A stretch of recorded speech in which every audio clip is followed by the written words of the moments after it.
Mummy কারা? তারা কি বিয়ে করে? সুগার মাম্মি কি তারা বিয়ে করে? তারা মানুষটাকে ভোগ করে তার বিনিময়ে টাকা দেয়, বাদ দিয়ে দেয়। আমি যদি সুগার মাম্মি হতাম তাহলে প্রিন্স মামুনকে আমি কেন এতদিন ধরে ওর সাথে আছি? তাহলে তো আমি প্রতিদিন টাকা দিয়ে ছেলে কিনতে পারতাম। প্রতিদিন আমার ওই যেটা বলে অ্যামিউজমেন্টের সঙ্গী হিসেবে আমি এক নিত্য নতুন ছেলে নিতাম। ভিডিও করার জন্য, কন্টেন্ট করার জন্য যেসব মানুষের সাথে কোলাবোরেশন করেছি তাদের ইন্টারভিউ আমার পেজে ছিল, আছে এখনও, দেখতে পারবেন। তাদের পেজে তারা যেহেতু জানে, অনেকে আছে যে ভাইরাল লোকের সাথে কন্টেন্ট করলে নিজেদের পেজের রিচটা বাড়ে, সেই জন্য। বাচ্চা জানোয়ারের বাচ্চা, দুইটা সংসার করতে পারছ না, কি সংসার করবি তুই? দুইটা ভালো পরিবারের সংসার করতে পারছ না, জানোয়ার কোথাকার। আসসালামু আলাইকুম বন্ধুরা, আশা করি সবাই ভালো আছেন। আল্লাহর অশেষ রহমতে আমিও ভালো আছি। শুরুতে যে ভিডিওটি দেখলেন, আজকের ভিডিওটি খুবই গুরুত্বপূর্ণ। আশা করি শুরু থেকে শেষ পর্যন্ত আমাদের সাথেই থাকবেন। অনলাইন জগতের ভাইরাল মুখ, পরিচিত মুখ প্রিন্স মামুন ও লায়লা। আমরা দেখেছি বিভিন্ন সময় তারা একত্রিত হয়েছেন, আবার ঝামেলা হয়েছে, শেষ মামলাও গড়িয়েছে। তো আজকের যে বিষয়টি, ভাইরাল যে বিষয় নিয়ে শুরুতে যেটা আপনারা দেখেন, আজকের যে বিষয়টি ক্লিয়ার করবো, যে এখানে যে মামুন আর লায়লা দীর্ঘদিন একসাথে ছিলেন, একসাথে রয়েছেন, এবং একজন একজনকে যে এখন বর্তমানে দোষী করছেন, আসলে কি কতটা দোষী, এবং আসলে এখানে কি মামুন সুবিধা বেশি নিয়েছেন নাকি লায়লা সুবিধা বেশি নিয়েছেন।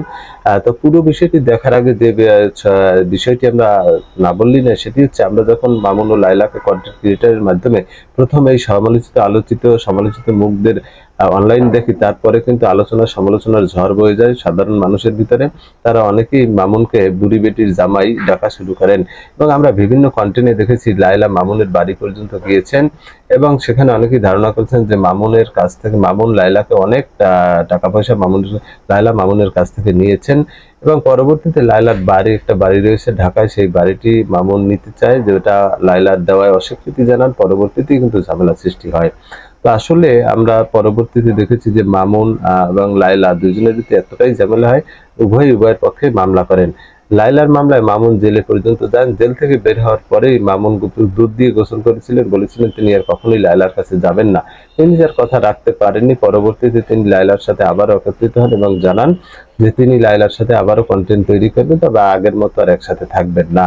তো বন্ধুরা, এরপরেও কিন্তু যারা আর একসাথে থাকতে পারেননি, আবারও ঝামেলা হয়েছে। একটি ভিডিও ইতিমধ্যে ভাইরাল হয়েছে, যেখানে মামুন লাইভ করেছেন এবং মামুন অভিযোগ করেছেন লায়লা তার বাসায় তাকে অজ্ঞান করে তার ভিডিও মোবাইল থেকে পার্সোনাল ডাটা নিয়েছেন, এবং পার্সোনাল ভিডিও নিয়ে সামাজিক যোগাযোগ মাধ্যমে ছড়িয়ে দিয়েছেন, যে কারণে তিনি ক্ষিপ্ত হয়ে অখাদ্য ভাষায় গালাগালি করেছেন লায়লাকে। তো এই পুরো বিষয়টি নিয়ে আমরা জানবো। শুরুতেই মামুন যে লাইভটি করেছেন বা ভিডিও বার্তায় যে কথাগুলো বলেছেন, চলুন আমরা সেটা শুনে আসি। এরপরে আমরা লায়লার বক্তব্য শুনবো এই বিষয়ে, তিনি কি বলেছিলেন। এই ডিভোর্সি মহিলা, সর এখান থেকে, ছোট লোকের বাচ্চা, স্টুপিডের বাচ্চা, জানোয়ারের বাচ্চা, দুইটা সংসার করতে পারছ না, কি সংসার করবি তুই? দুইটা ভালো পরিবারের সংসার করতে পারছ না, জানোয়ার কোথাকার। দুইটা ভালো পরিবারের সংসার করতে পারছ না তুই, জানোয়ার কোথাকার। স্টুপিড কোথাকার। তুই আমার ডাটা ট্রান্সফার কেন করবি তোর মোবাইলে? তুই আমারে অজ্ঞান করে আমার মোবাইল থেকে ডাটা ট্রান্সফার কেন করবি তুই? স্টুপিডের বাচ্চা, জানোয়ারের বাচ্চা। তোর বাসায় এনে কাজের লোক ঢাকা আনিস, আবার জানোয়ারের বাচ্চা কোথাকার। তোর বাসায় আমি আসতে চাইছি কখনো? তুই আনবি কেন তোর বাসায় আমাকে? তুই আমার মোবাইল থেকে আমার ডাটা ট্রান্সফার কেন করবি তুই, জানোয়ারের বাচ্চা? আমি আমার ফ্রেন্ডের সাথে ঘুরতেই পারি, আমার স্বাভাবিক। তুই ওই ভিডিও ফটো কেন তুই তোর সাংবাদিক বন্ধুদেরকে দিবি? স্টুপিডের বাচ্চা।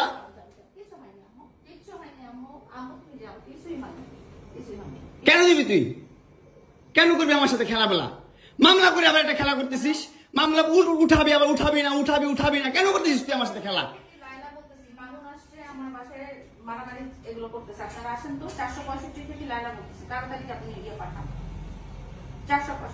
এই জোর বাসা নাকি মারামারি করতেছি। মামুন আসছে, মামুন এসে এখানে মারামারি করতেছে, তাড়াতাড়ি আসেন। 465-তে আসেন ভাই। একটা ছেলে কতটা অসহায় হইতে পারে ভাই, কতটা অসহায় হইতে পারে আমি বুঝাইতে পারবো না। আমি একটা দুইটা মামলা না, 5টা মামলা করছে এই মহিলা আমার নামে। এই বজ্জাত মহিলা আমার নামে 5টা মামলা করছে। 5টা মামলা কইরা আমার যেমনে মন চাই সেমনে নাচাইতেছে। আমার একটা লাইফ আছে ভাই, আমার একটা জীবন আছে ভাই। আমি আমার মতন মুভ অন করবো, আমি আমার মতন ঘুরবো, আমার ফ্রেন্ডদেরকে নিয়ে ঘুরবো, আমি আমার মতন করে যা মন চাই তা করবো। তুই এগুলা কেন করতেছিস? হ্যাঁ, তুই তো আনছিস আমার তোর বাসায়। তোর বাসায় ঢুকতে না দিলে, তোর বাসায় শুইতে না দিলে আমি কই থেকে আসছি? আমার বাপের যোগ্যতা আছে তোর বাসায় ঢুকার? তোর যোগ্যতা আছে আমার বাসায় ঢুকার আমি ঢুকতে না দিলে? হ্যাঁ, সিকিউরিটি কল দেস, ইলেট ফোর্স কল দেস, জানোয়ার মহিলা কোথাকার। আমার বাসায় তুমি কি করো? হ্যাঁ, কি করি বল? তুই কি করি বল? কি করি বল? কি করি বল? তুই কি করি? তোর বাসায় কিভাবে আসছি বল? কি করো তুমি আমার বাসায়? বল কিভাবে আসছি? তুমি জানো তুমি আসছো কেন আমার বাসায়? তুই বল। তুমি যদি আমার কিছুই না আমার বাসায় কি করো? আমার বেডরুমে তুই তোরে কেন চুস আমারে? তোমাকে আমি কোথায় ডেকে আনছি দেখো। তোরে না চুদলে মামলা তুলবি না তুই কস? তোরে না চুদলে মামলা তুলবি না তুই? বলেছি আমি আমারে কস? আমার কি অনলাইনে কবি কই থেকে জানোয়ার কোথাকার? এই জন্য তোর বাসায় আমারে, এই যে বাসায় তোর মাও তো আমারে পোলা প্রস্টিটিউট কয়। তুমি আসছো তুমি ছেলে প্রস্টিটিউট জানোয়ার। মোবাইলে।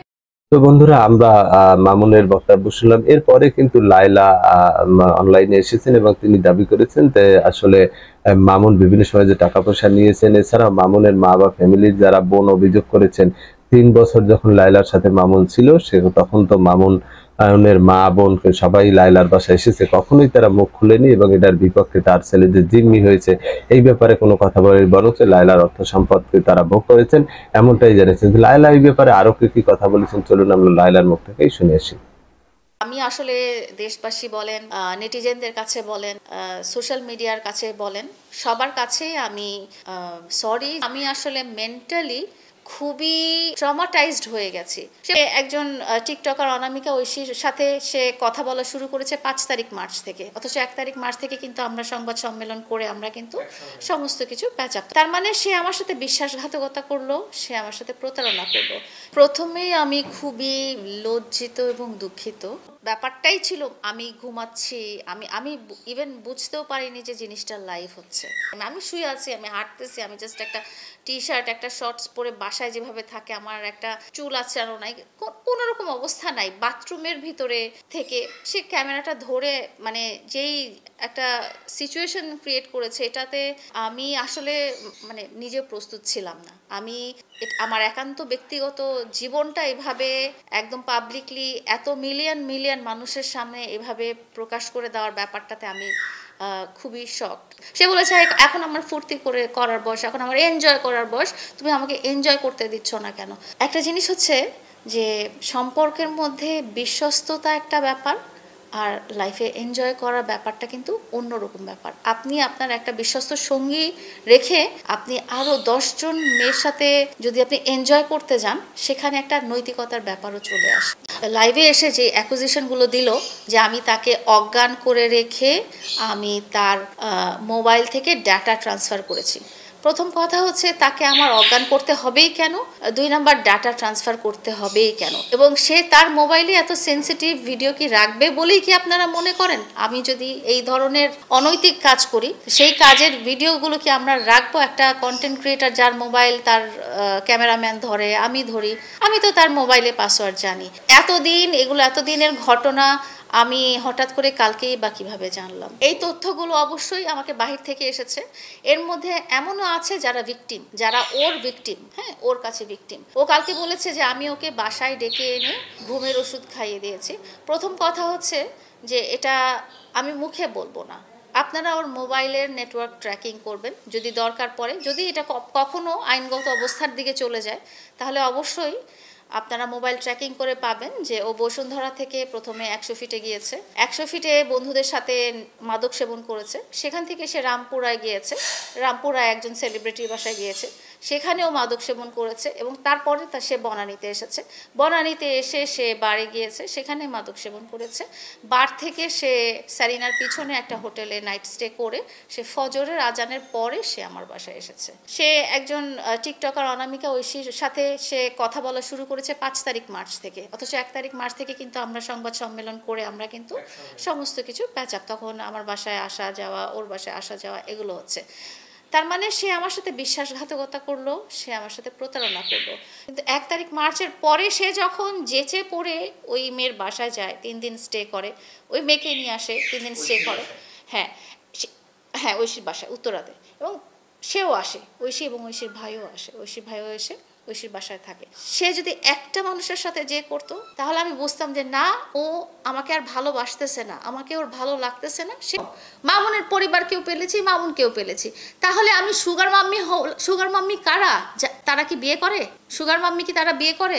তারা মানুষটাকে ভোগ করে তার বিনিময়ে টাকা দেয়, বাদ দিয়ে দেয়। আমি যদি সুগার মামি হতাম তাহলে প্রিন্স মামুনকে আমি কেন এতদিন ধরে ওর সাথে আছি? তাহলে তো আমি প্রতিদিন টাকা দিয়ে ছেলে কিনতে পারতাম। প্রতিদিন আমার ওই যেটা বলে অ্যামিউজমেন্টের সঙ্গী হিসেবে আমি এক নিত্য নতুন ছেলে নিতাম। ভিডিও করার জন্য, কন্টেন্ট করার জন্য যেসব মানুষের সাথে কোলাবোরেশন করেছি তাদের ইন্টারভিউ আমার পেজে ছিল, আছে, এখনো দেখতে পারবেন। তাদের পেজে তারা যেহেতু জানে, অনেকে আছে যে ভাইরাল লোকের সাথে কন্টেন্ট করলে নিজেদের পেজের রিচটা বাড়ে, সেজন্যই তারা আমার সাথে কন্টেন্ট করেছে, ভিডিও করেছে। এবং কোলাবোরেশন তো মানুষ করেই, এটা তো সামাজিক যোগাযোগ মাধ্যমে। আপনিও আমার কাছে এসেছেন, এটা কিন্তু একটা কোলাবোরেশনের মতোই। কেন এসেছেন? আপনি আমার কাছে নাও আসতে পারতেন বা আমি আপনার কাছে নাও যেতে পারতাম। এটা একটা কোলাবোরেশনের মধ্যে। এটার জন্য যে কারোর সাথে আমার ব্যক্তিগত সম্পর্ক হয়ে যাবে সেটা না। একটা মানুষকে আমি প্রলোভন দেখিয়ে জিনিসপত্রের প্রলোভন দেখিয়ে আমি কি 4 বছর তাকে কেন আমার আটকায় রাখতে হবে? দুনিয়াতে কি ছেলের অভাব? দুনিয়াতে কি উপযুক্ত মানুষের অভাব? একমাত্র কারণ তার সাথে আমার একটা ভালোবাসার সম্পর্ক হয়েছে। এখন আমি যদি বলি, আমি একজন একা ডিভোর্সি মহিলা, 2টা সন্তানের সিঙ্গেল মাদার, এবং আমার বাবার কাছ থেকে আমি একটা ফ্ল্যাটে ওন করি। হ্যাঁ, এই হিসেবে 2021 সালে তুমি এবং তোমার পরিবার যদি আমাকে টার্গেট করে তোমরা আমার কাছে এসেছো, বিকজ তখন আমি খুব ট্রামাটাইজ ছিলাম, আমি সিঙ্গেল ছিলাম এবং আমি খুব অথৈ সাগরে ছিলাম আমার বাচ্চাদেরকে নিয়ে কি করব।